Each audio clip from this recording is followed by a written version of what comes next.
장 내용, 예수님이 제자들에게 마태복음 5장, 6장, 7장 쭉 보면은 비유로 제자들한테 말씀해 주셨어요. 근데 제가 재밌는 이 설명을 한번 쫙 들어보세요. 예수님이 제자들한테 이 말씀을 하셨을 때 제자들은 못 알아듣습니다. 이 말이 제자들이 알아듣지 못하는 상태예요.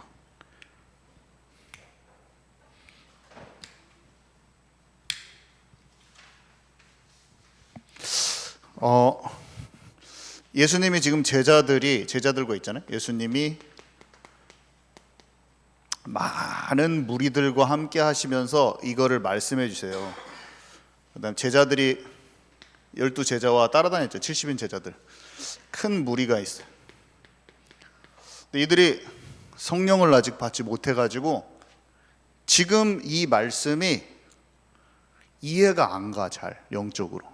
네가 거듭나지 아니하면 하나님의 나라를 볼 수 없느니라. 네가 성령이 아니고서는 예수를 주라 시인할 수 없다. 성령이 아니고서는 예수 그리스도가 알아지지 않고 하나님의 나라의 비유의 그 비밀이 이해가 안 가요. 니고데모한테 거듭나지 않고서는 하나님의 나라를 볼 수가 없어요. 예수님이 설명하는 거듭남 자체도 이해가 안 가. 그렇지만 너희를 고아와 같이 버려두지 아니하고 성령으로 함께 하시나이다. 성령이 오신다는 거예요. 예수님을 믿는다는 것은 하나님의 나라를 알지 못하는 영적 상태가 하나님과 친밀해지면서 성령으로 그의 말씀과 그의 마음이 깨달아지는 거거든요. 그래서 너희에게 내가 말한 모든 것이 비유도 다 포함이에요. 내가 그것을 생각나게 하고 그것을 깨닫게 하신다고 그랬거든요.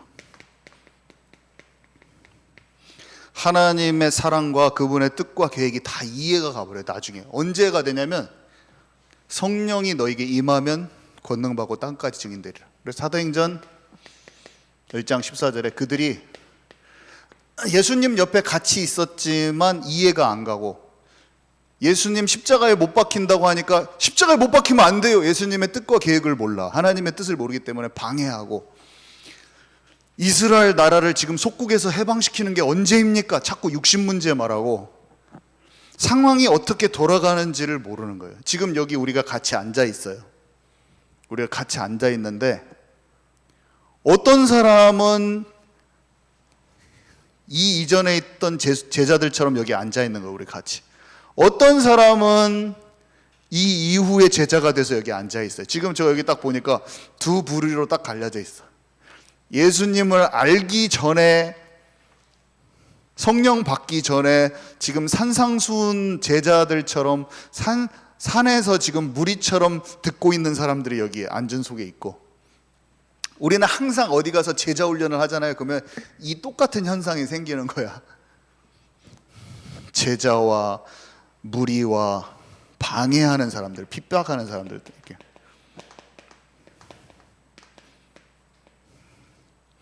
세 가지 부르죠. 여러분들은 지금 모르지만 진짜 관심 있는 갈급한 사람을, 심령이 가난한 자야. 제자들은 아예 몰라.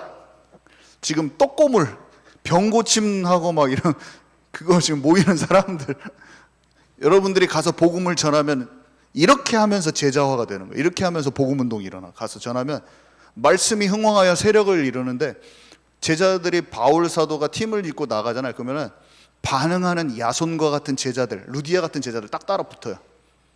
그러면서 그 자리에서 성령 받으면 간수장직 같은 성령 받으면 바로 제자화 돼버려. 마가 다락방이 그 집 딱 이름. 간수장의 집에 마가 다락방에 성령 역사가 딱 일어나요.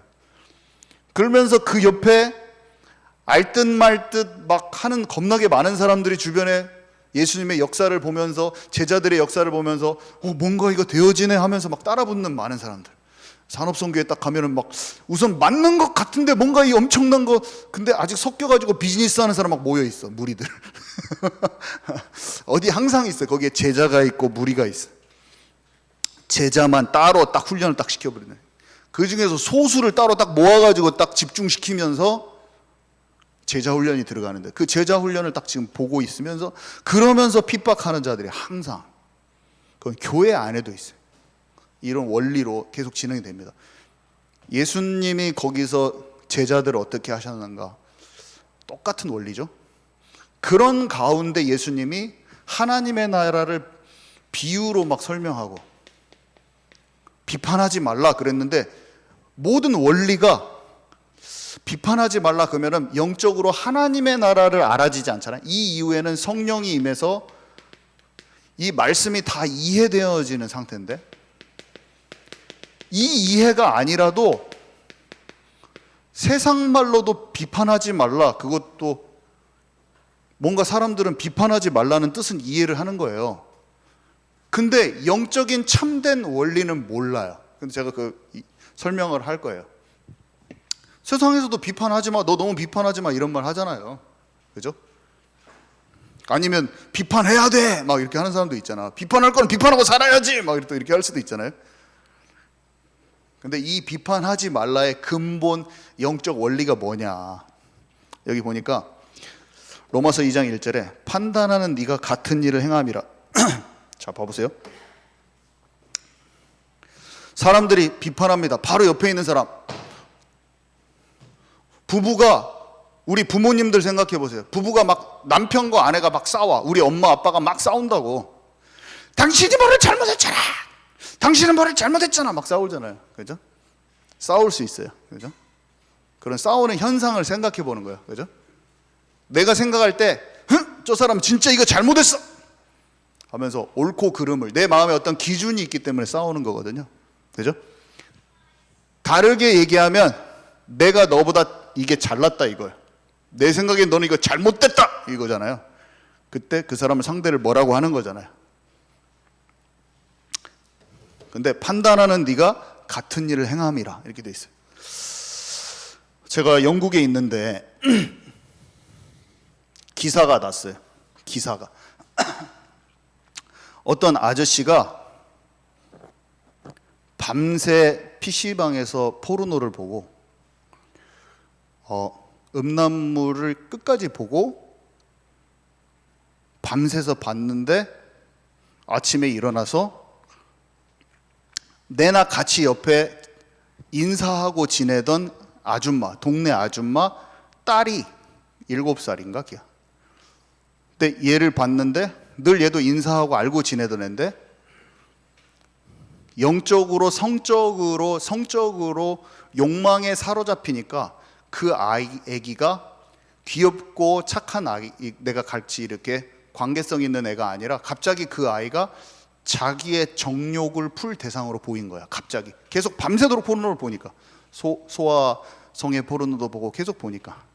근데 이 아저씨가 나쁜 아저씨냐? 그런 아저씨도 아니야. 그냥 동네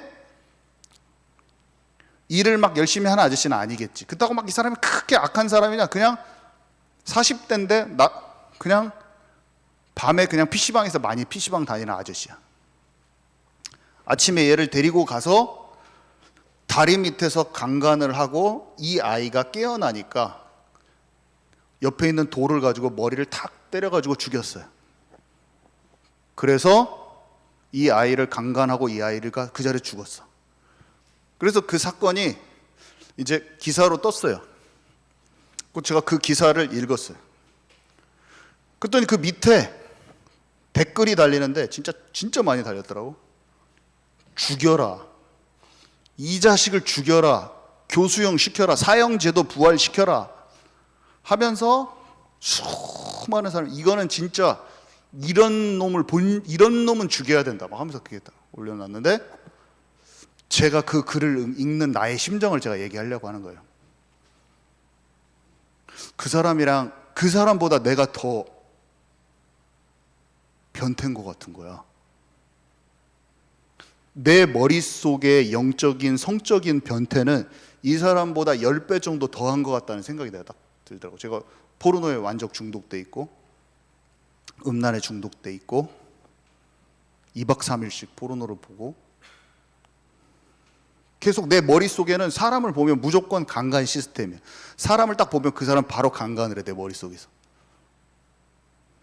아무한테도 말을 못 하는데 자동으로 그냥 그렇게 되는 거야. 사람을 보면 무조건 사람이, 그래서 길거리를 가는데 하도 계속 내가 그 강간을 머릿속에서 계속 하니까 갑자기 인파 속에서 사람들이 쭉 외국 사람들이 걸어오는데 이런 생각이 갑자기 머릿속에 갑자기, 땅이 지금 갈라지면 이 땅 속에 내가 그대로 지옥으로 빨리 들어갈 것 같은데, 영적 상태가 갑자기 딱 조명이 되더라고. 근데 집에까지 다 가는데 눈물이 안 멈추고 흘러진 적 있으세요? 걸어가는데 눈물이 안 그쳐. 나를 지옥에서 건져, 눈물이 계속 안 그치는 거야. 내 마음에 계속 눈물이 이렇게, 한 집에 걸어가는데 한 30분 걸리는데, 그런 중에 이거를 봤는데 나는 그 일을 저지르지 않았어요. 내 마음과 실제 행동이 일어나지 않았어요. 예수님이 살인은 미움과 같은 것이다 라고 했는데 딱 이해가 가더라고. 미움이라는 건 작아 보이고 살인자는 크게 보이잖아요. 늘 집에서 남편 미워하고 사는 사람이 연쇄살인범을 보고 사형을 시켜야 된다는 거예요, 어떤 아줌마가. 그래서 맹비난을, 어떻게 여자아이를 납치해가지고 죽이냐고 막 이렇게 하는 사람이, 그 사람은 죽일 연쇄살인범이고 자기가 평생 남편 미워하고 사는 것은 죄의 경중, 가벼울 경, 무거울 중, 자기가 생각하는 기준을 가지고.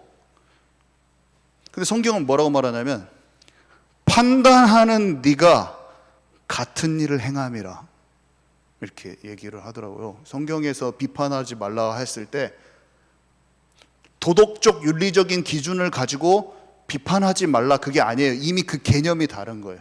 그죠? 이게 두 개가 성경은 같대요. 다 이게 큰 것이 아니라 같다는 거예요.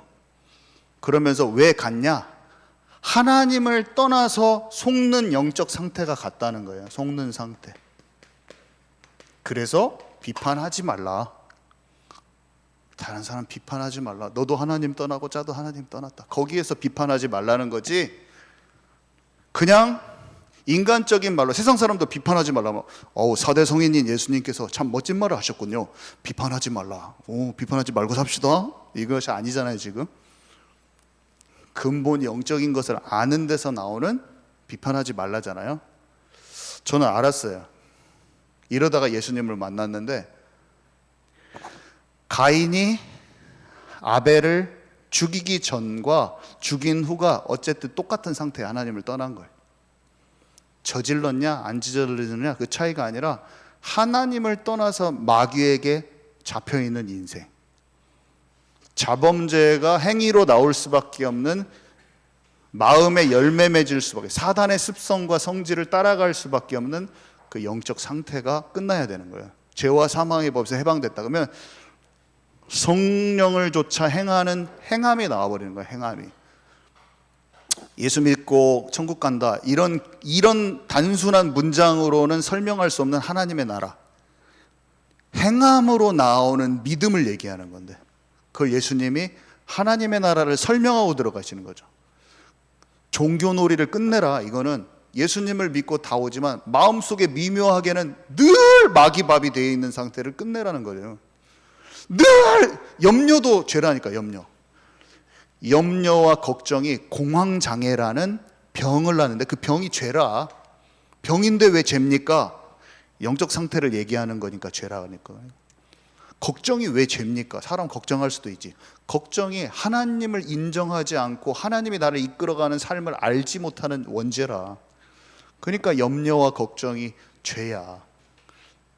염려와 걱정이 시달림 현상이에요. 영적 시달림 현상이에요. 하나님을 잘 믿는데 문제만 닥치면 낙심하는 체질이 이스라엘 백성의 영적 상태라. 그 가운데 지금 하나님이 고아가 아닌 것이 몰라. 여전히 상황만 닥치면 어렵고 힘들어. 그거는 고아의 상태를 벗어나지 못한 거예요. 참, 근데 그렇게 말하면 못 알아듣죠. 그죠? 너희 중에 죄 없는 자가 먼저 돌로 치라. 가늠한 여자한테. 지금 간음했으니까 나쁜 년 이렇게 나온 거예요. 그죠? 맨날 집에서 포르노 보고 있다가 나쁜 년 이렇게 한 거에 나와가지고, 그 당시에 포르노 없었겠지만 어차피 똑같은 말이야. 그죠? 지금 현재 잘못돼가지고 드러난 죄만 보고 나쁜 놈 했는데 나도 똑같아 사실은. 너희 중에 죄 없는 자가 먼저 돌로 치라고 하셨잖아요. 똑같은 말이에요. 우리가 다 하나님 앞에 심판대에 서게 될 것인데, 자, 그러면 네 눈 속에 들보를 빼고 그 다음에 형제의 눈 속에 티를 뺄 수 있다. 이 말은 뭐냐면, 내 마음에 들보, 이렇게 속을 수 있는 마음, 언제만 들보를 뺄 수 있냐? 성령의 법에 통치받을 때 해방이 되는 거예요. 성령이 오시면 마귀 생각을 따라가지 않고 이 미움 대신에 하나님의 마음으로 그 사람을 볼 수 있게 돼요. 그때만, 오직 성령이 임했을 때만. 하나님의 말씀이 성령으로 이해되어져서 그 마음에 찰 때만 이겨져요. 세밀한 것에.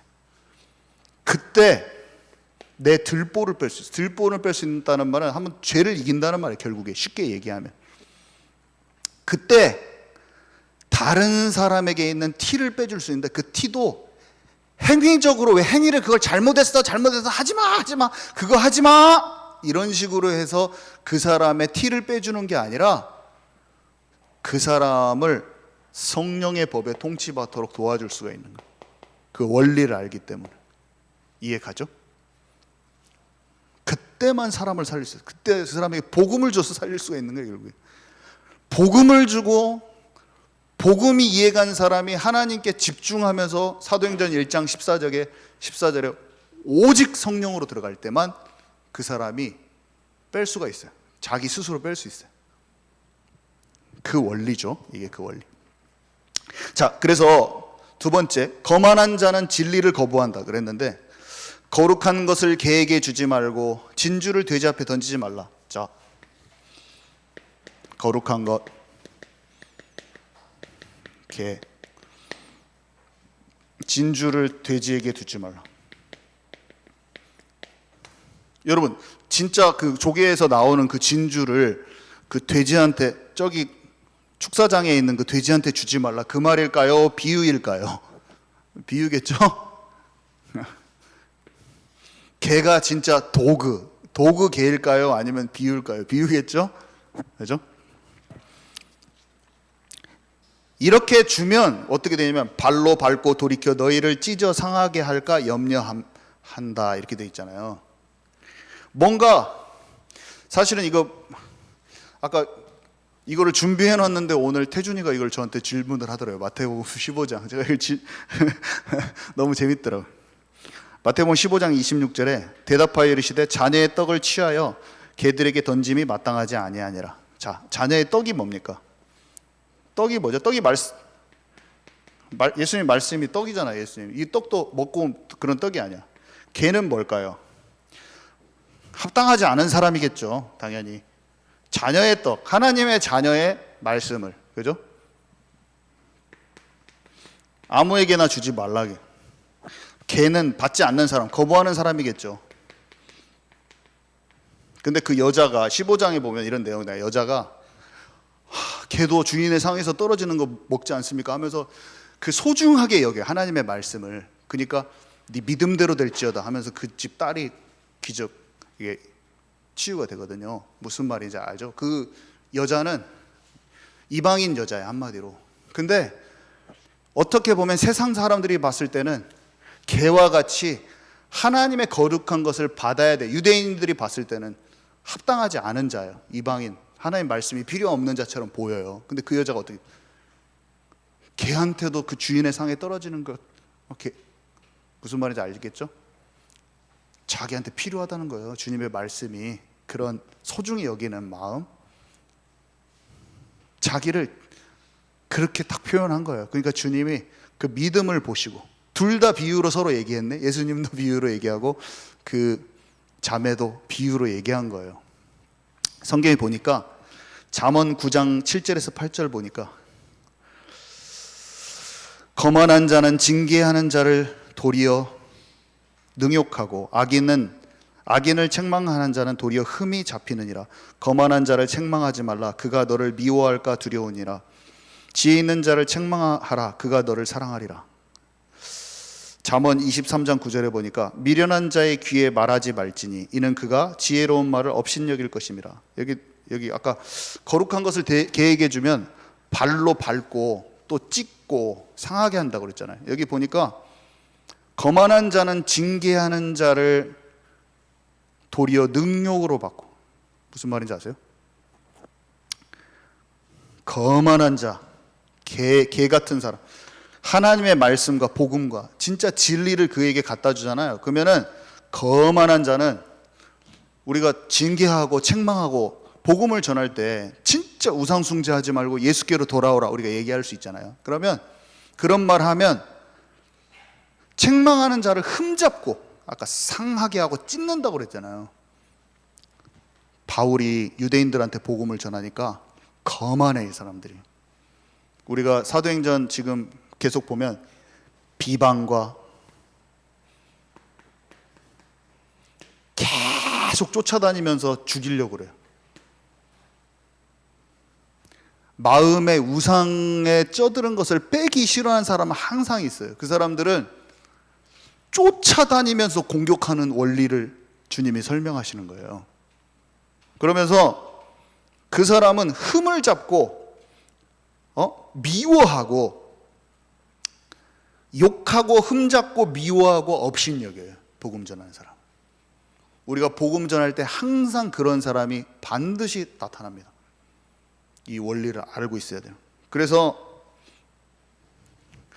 바울은 어떻게 하냐? 그가 흠잡고 미워하고 업신여고 그 사람들을 계속 우리 인간적으로 나를 죽이려고 하는 사람, 우리 그냥 합시다, 그래도 잘 해봅시다, 이렇게 안 하고 따로 소수를 확립하잖아요. 그죠? 영적인 원리라. 예수님 비방하는 사람, 이 독사의 자식들아 하고 훈계하고 멀리 한 다음에 제자들만 따로 합숙시켜요. 무리 중에서 무리를 다 데리고 가려고 하지도 않고 심령이 가난하고 갈급한 자들을, 자기를 환대하는 사람을 먼저 공략해서 먼저 확립시켜. 네가 어느 성과 마을에 가거든 그곳에서 너를 받아들이는 사람이 계속 머물라. 만약에 그 사람들이 너희를 환대하지 않으면 먼지를 털어버리고 딴 데로 가라. 우리가 복음을 전했을 때 우리의 말을 다수한테 전하겠지만, 여러 사람한테 전하겠지만 핍박하는 사람들은 피하고, 이 사람들 끝까지 끌고 가려고 할 필요 없고, 무리 중에서도 구분이 되져야 돼요. 제자와 무리가. 그래서 그들을 확립하고 들어가야 되는 거예요. 똑같아요, 영적인 원리가. 거만한 사람은 진리를 거부하게 돼 있어요. 업신여기고 욕하고 흠잡고 미워하고 업신여겨요. 빌립보서 3장 2절에 보니까 개들을 삼가고 행악하는 자들을 삼가라. 개들을 삼가고 행악하는 자들을 삼가라. 계시록 22장 15절에 보니까 제가 여기 써놨잖아요. 개들과 점술가들과 음행하는 자들과 살인자들과 우상숭배자들, 거짓말을 좋아하며 지어내는 자들은 다 성 밖에 있으리라. 그죠? 이게 가시죠? 그 개가 도구가 아니야. 사람이야. 그죠? 도구가 아니라 사람이에요. 그 점술가들과 음행하는 자들과 개들이야. 개들. 복음을 가치 있게 여기지 않는 사람들, 한마디로. 그 여자가 개도 주인의 상에 있는 거 뜯어먹습니다, 이 비유로 설명했는데 참 놀라운 말이죠. 자기가 그런 개 같은 그런 신분, 그런 사람들이 있는데 저는 그런 개가 아니라 주인의 상에 떨어지는 음식을, 그 밥을, 말씀의 생명의 떡을 귀하게 여기는 개입니다, 이렇게 표현한 거예요. 낮게, 자기. 이해 가시죠? 그거요, 개. 예수님이 표현한 개가 뭔지 알았어요. 마태복음 15장이죠. 자, 진주라고 표현했잖아. 아까 또 이거를 거룩한 것을 진주야, 말씀. 마태복음 13장에 보니까 제자는 극히 값진 진주를 하나를 발견하면 자기의 소유를 다 팔아서 그 진주를 산대요. 제자는 어떤 줄 아세요? 아무것도 안 줘도 생명 걸고 말씀을 따라오게 되죠. 진주, 말씀을. 아까 책망하면 막 흠잡고 막 어떤 사람 우리가 저도 복음 많이 전해보지만 복음을 전하는 것이 예수는 그리스도만 하는 것이 아니라 그 사람이 지금 마귀한테 속는 포인트를 딱 말해가지고 책망하기도 하고 돌이켜야 된다고 얘기하고. 왜냐면 돌이켜야 한다는 게 그 자체가 복음이거든요. 주님과 가깝지 않는 부분을 딱 그 얘기하잖아요. 진짜 제자들은 책망을 달게 받아요. 제자들 특징이에요. 마음이 부드러워. 그것을 오해하지 않아, 말씀을. 근데 악인은 악을 행하리니 아무것도 깨닫지 못하리라. 진짜 자기 우상숭배 버리기 싫은, 지금도 있어요, 그런 사람들이. 나를 뒤에서 항상 뒷담화할까, 자기가 우상을 버리지 않으면서 항상 그 일을 흠을 잡아요. 꼭 흠을 잡는다고 얘기했거든요. 흠을 어떻게 잡냐면 저의 인간적인 잘못된 거를 계속 흠을 잡아서 얘기해요. 자기가 안 돌아오고 싶은 마음을, 그 사람의 흠을 잡아요. 다윗을 항상 그렇게 공격하거든요. 흠을 잡고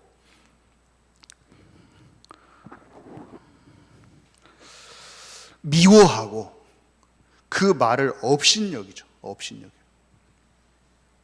그래서 우리가 제자를 세워갈 때 여러분들이 말씀 전하면 이 일을 수도 없이 경험하게 될 거예요. 앞으로 흠 잡히고 여러분들이 사람 한 명 세우려고, 아이들 한 명 세우려고, 아니면 만나진 사람들, 제자들을 이제 원리가 이해가서 제자화 시키려고 하는데 여러분들한테 맞닥뜨릴 일들이 있어요.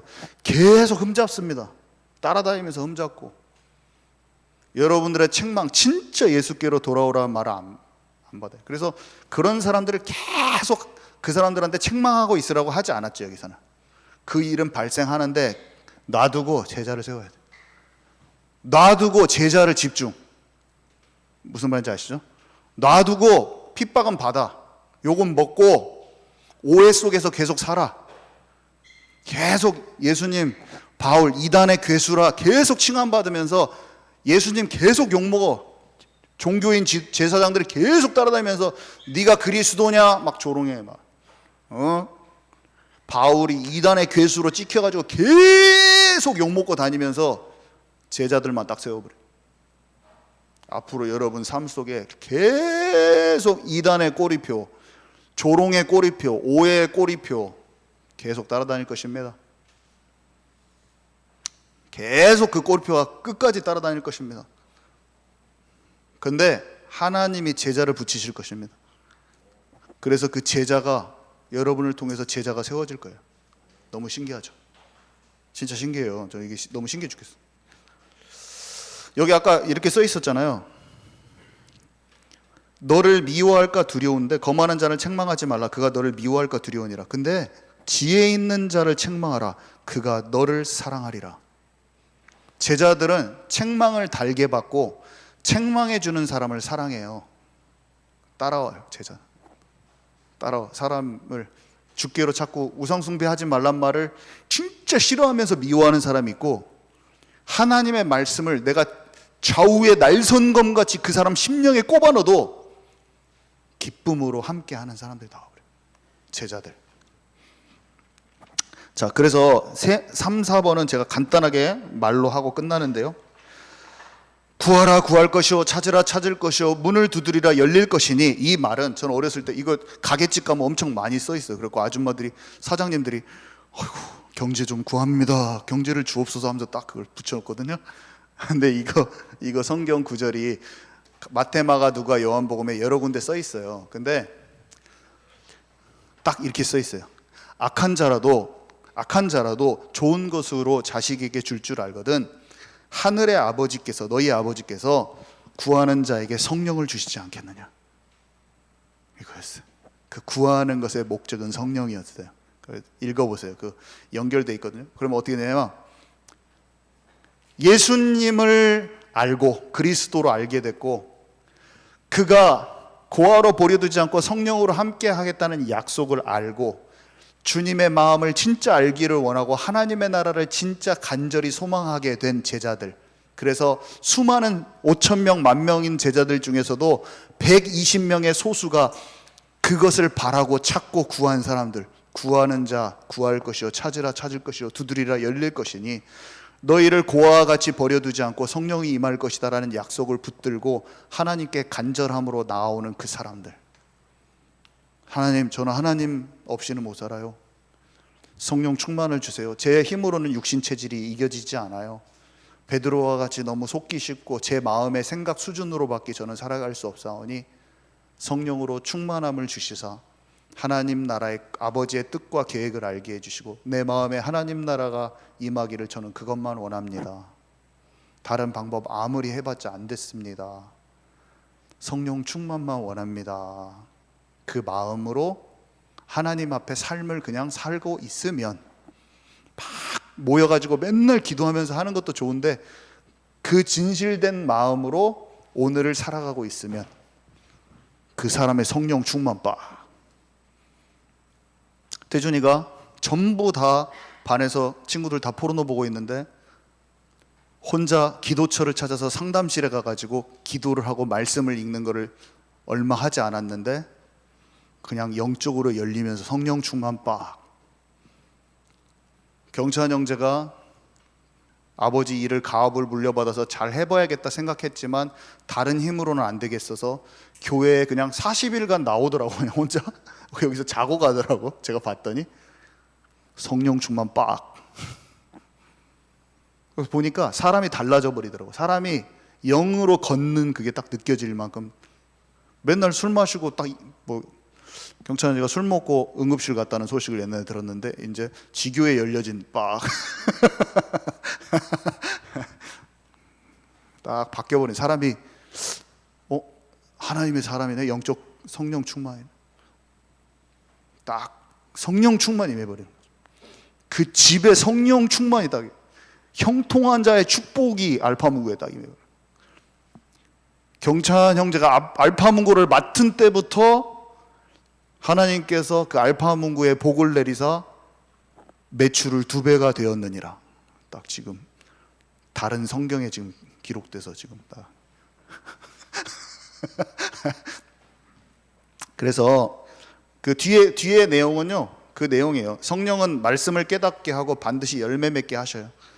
그래서 나쁜 열매는 찍혀서 불에 들어간다고 그랬어요. 근데 진짜 열매가 맺히게 돼 있죠. 열매로 알게 되는데 하나님의 말씀이 우리 안에 있으면 악한 자가 이겨지면서 성령의 열매가 맺혀져요. 그리고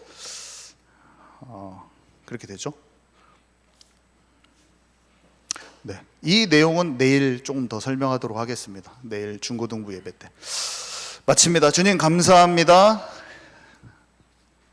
하나님 진짜 성령으로 역사해 주셔서 성령 충만 받아 예수님의 말씀이 다 더욱 깊이 깨달아지고 하나님의 나라의 그 비밀 속으로 더 깊이 들어가도록 주님 인도해 주세요. 예수님의 이름으로 기도합니다. 아멘.